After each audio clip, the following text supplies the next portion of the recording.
कई बार अपने चेहरे दूसरे रूप में दिखते हैं तो सचमुच दिमाग में कुछ ना कुछ तो होने लगती है धधक। वही याद कर रहे हैं, सादर जयंत इसकी बात कर रहे हैं। ये देख रहे हैं आप, ये चित्र मिले थे जब यह है हल्द्वानी नैनीताल उत्तराखंड में, जब चैत्र नवरात्रि उत्सव शुरू हुआ था तब के चित्र है। अचानक सामने आया तो ये इसमें दिख रहे हैं, ये है राज संत डॉक्टर वसंत जी महाराज, बहुत फेमस रहे हैं ये हमारे उसके लिए। यहाँ पर इनका बड़ा तीर्थ भी अब बताएंगे जो इनके संचालन। पर ये क्या है, ये वैष्णव रूप में आ गए। कल तक श्वेत वस्त्र में देखते थे, अभी कितने रूप बदल गया। क्या जैन साधु अब वैष्णव साधु बन गया है? और तब मालूम चला कि इनको पदवी दे दी गई अब जगत गुरु आचार्य की, जो इसमें श्रेष्ठतम पदवी होती है हिंदू समाज के अंदर। कैसा हुआ, बस यही बात आज कर रहे हैं।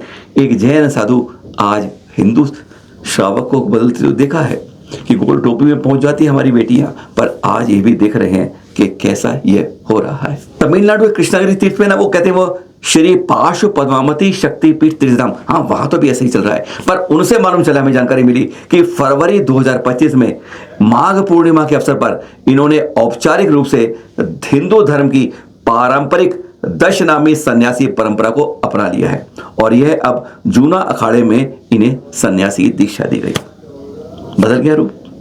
आज ऐसा क्या हो रहा है जन समाज में कि हमारे साधु उस रास्ते जा रहे हैं।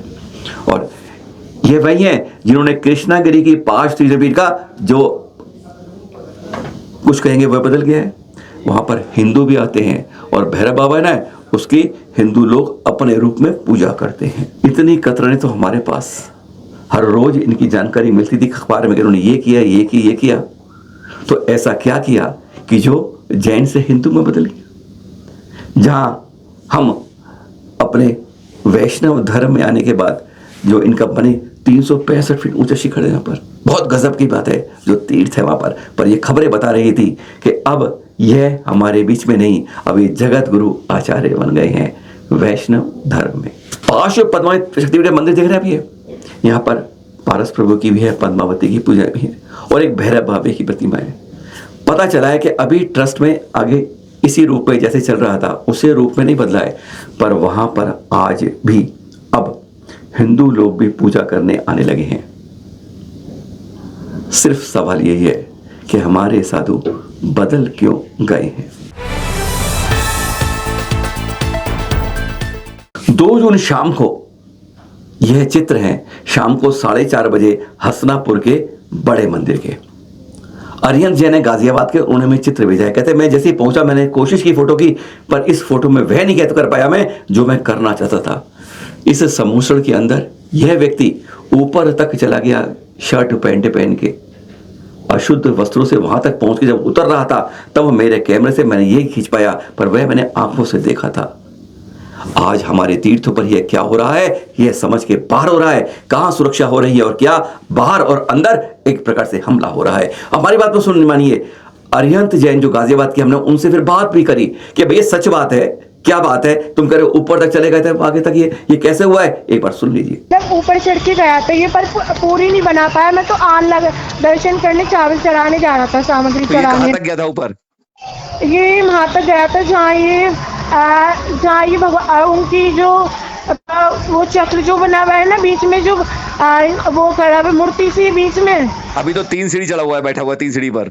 हाँ 3 से पर ऊपर से आ रहा था ना, वो मैंने देखा था, पर क्या नाम है उन्होंने वो क्या नाम है, मैं वीडियो ठीक से बना नहीं पाया मैं। फिर वो ऊपर से आ रहा था उस समय? हाँ ऊपर था, इतना मुझे पता, ऊपर से आ रहा था वो, पर पूरी पर मेरे को लेट हो गया था आने में। मतलब ये आपने पूरा देखा इसको कि ऊपर मान जो है समुद्र में वहां ऊपर से आ रहा था, जहाँ आपने फिर अपना कैमरे से खींची फोटो इतनी यहाँ तक? हाँ ये वाली जो वीडियो मैंने आपको बनाकर भेजी है ये मेरे फोन की है। और उसकी जो फोटो जो बना रहा था वो दूसरी महिला कोई खींच रही उसकी फोटो? हाँ दूसरी महिला बना रही थी, मतलब नॉन जैन थी वो नॉन जैन थी। हाँ। और इस बारे में मैनेजर से भी कहा था कि भाई ऐसा हो रहा है यहाँ पर? हाँ मैनेजर से भी कहा था, मैनेजर देखने गए थे, बट फिर वो लोग चले गए थे, क्या नाम है जो नॉन जैन थे वो लोग चले गए थे। ये आपको मालूम विश्वास है पक्का ये नॉन जैन थे? पक्का नॉन जैन थे सर। एक बात बताइए, जब कोई जैन व्यक्ति वो भी बिना धोती दुपट्टा के, वो भी 4:30 बजे मानस्तंभ पे चढ़ के फोटो क्यों खिंचवाएगा, वो भी सादे कपड़ों में, ये भी तो देखिए। और वहाँ कोई पुजारी चौकीदार नहीं था इसके अंदर? सारे क्या नाम है, सारे के सारे बाहर थे। सारे के सारे बाहर थे। हाँ, इसलिए मैं वहाँ पर चिल्लाया, मैंने गद्दी पे भी पहले तो गद्दी पे चिल्लाया, हाँ। वहाँ पर चिल्ले कि क्या हो रहा है, ये मंदिर है, मंदिर के नाम पे वो कर रहे हो सब लोग। मैं तो जाके चिल्लाया, जो बात सच है सर, इसमें क्या डरने की जरूरत है। अब ये 2 जून की घटना है 4:30 बजे की। हाँ सर, ये 2 जून की घटना है।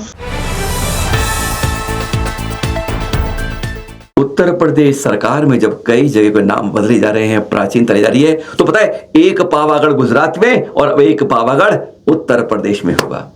जी हाँ, फाजिल नगमर का नाम अब पावागढ़, जिसे कहते हैं, एक हमारा वर्ग कहता है वह महावीर स्वामी की वो पावापुरी नहीं मानता, वो पावागढ़ को यह निर्वाण स्थली मानता है। पर खैर, महावीर स्वामी को याद किया गया।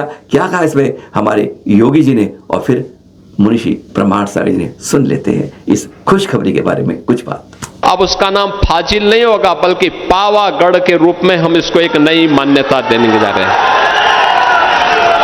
भगवान महावीर से नाम होगा, क्यों हम फाजिल कहेंगे? भगवान महावीर के साथ 24वें तीर्थंकर के साथ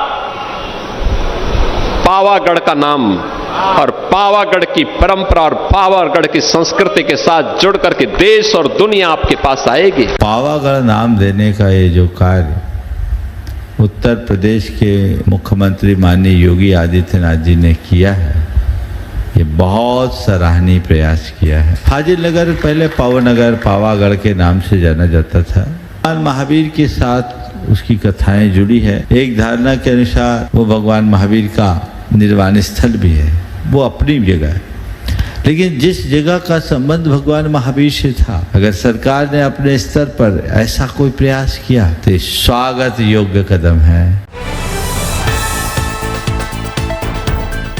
मौसम कभी कभी मस्त हो जाता है, और दिल्ली में ज्येष्ठ के माह में खुलकर बरसात हो जाता है। आज ऐसा ही हुआ था। पर ये देख रहे हैं यहाँ पर, ये मांगे तुंगे तीर्थ के दिखा रहे हैं आपको, जहाँ गढ़नी आरी का सौभाग्यवती माता जी हल्की हवा चलते हुए ध्यान रत हो गई खुले गगन के नीचे, और फिर झमझम बरसात हो गई, पर उनका ध्यान केंद्रित रहा। और इस तरीके से दिगंबर संत, दिगंबर साध्वियाँ, दिगंबर आरिकाएं इस तरीके से सामायिक में हो जाती हैं। प्रकृति कुछ भी करती रहे, अप्रकृति या मानव कुछ अवसर करते रहे, पर उनका ध्यान एकाग्र रहता है। धन्य है ऐसी सौभाग्यवती माता जी। अब ले आए आपको सम्मेर शिखर जी में। अगर इसकी बात ना करें तो कहते हैं अधूरा रह जाता है हमारा ये एपिसोड झरोखा का। 2-3 दिन में बात तो होनी चाहिए ना। कभी गिरनार, कभी जो देख रहे हैं, ये समाधि स्थल का निर्माण जारी है वहां पर बहुत जोरों से। संत आते हैं, कहते हैं हमारा अंतिम श्वास यहीं पे हो, पर समाधि स्थल में कुछ इस तरह ना होने से अब ये आचार्य श्री वैराग्यानंद जी के सानिध्य में इसका जोरों से निर्माण कार्य चल रहा है। वहीं पर सारे सद पहुंचे, वहीं पर यह चित्र दिखा रहे हैं आपके पास कि अब सम्मेर शिखर जी में समाधि स्थल का निर्माण जोरों से चल रहा है, और यह आचार्य श्री वैराग्यानंद जी के देखरेख में हो रहा है। जो चित्र आप देख रहे हैं, कई बार दृश्य गजब के दिखते हैं, जहां पर ये गुजरात के देख रहे हैं, जहां पर संतों के साथ दुर्घटनाएं बहुत होती है, वहां पर अब पुलिस यह व्यवस्था करती है। हाईवे पे बड़ोदरा का दृश्य देख रहे हैं, जब दिगंबर संत के विहार में पूरा हाईवे के रास्ते में वाहनों को रोक दिया जाता है और उनको आराम से विहार कराने में पुलिस की सहायता से वाहनों को हटा के गिराया जाता है। अगर ऐसे दृश्य देखने को मिल जाएं तो हम कह पाएंगे कि कोई भी साधु संत हो, उनके साथ कभी भी कोई जानबूझकर अनजाने में जाने में कभी कोई दुर्घटना नहीं होगी। अगर इसी तरीके से 1-2 बार नहीं, हमेशा पुलिस जाग कर करे, सुरक्षा दे, तो सचमुच आनंद मिलेगा। संतों की विहार सुरक्षित होंगे, दृश्य यादगार बनेंगे। और गुरुवर निपाक्षमण सुधा सागर जी का प्रवेश होता है गुना में बरसों बाद, तो कुछ इस तरह से, ओहो, ये बारिश का सैलाब नहीं, ये शावकों का भक्ति में होकर यह सैलाब बन जाता है। दृश्य यादगार बन जाते हैं जब इस तरीके से। और काश यही भावना भाएं कि हर संत के साथ हमारा जन सैलाब, शावक सैलाब कुछ इस तरह भक्ति में चले, तो फिर क्या कहना। सुरक्षित विहार, सुरक्षित हमारा संस्कार संस्कृत हमारे संस्कृति हो जाएगी जब हमारे संत सुरक्षित रहेंगे। इंदौर के नवग्रह तीर्थ की हुई चोरी के बारे में कहते 95% सब प्रतिमाएं सब कुछ मिल गया है। 7 जनों की गिरफ्तारी हुई है, दिख रहे हैं चित्र भी है। प्रतिमाएं मिली, 6 चांदी की थी, 8 धातु की 3 थी, 2 बड़े चांदी के कलश थे, 25 छोटे कलश थे और एक बहुत कुछ सामान था। जो कहते हैं, जो पुलिस का दावा है कि अभी हमने तीसरी बार कुछ पकड़ के आपकी 95% सामान बरामद कर दिया है और उम्मीद है कि कुछ जो बाकी है वह भी शीघ्र मिल जाएगा। अगर हर चोरी का खुलासा हो जाए और फिर हम मंदिरों को ज़्यादा दिखावे में ना रखें तो तीर्थ हमारे जो अचल तीर्थ है वह भी सुरक्षित हो जाएंगे। सादर जय जिनेश, फिर आपसे मिल पाएंगे।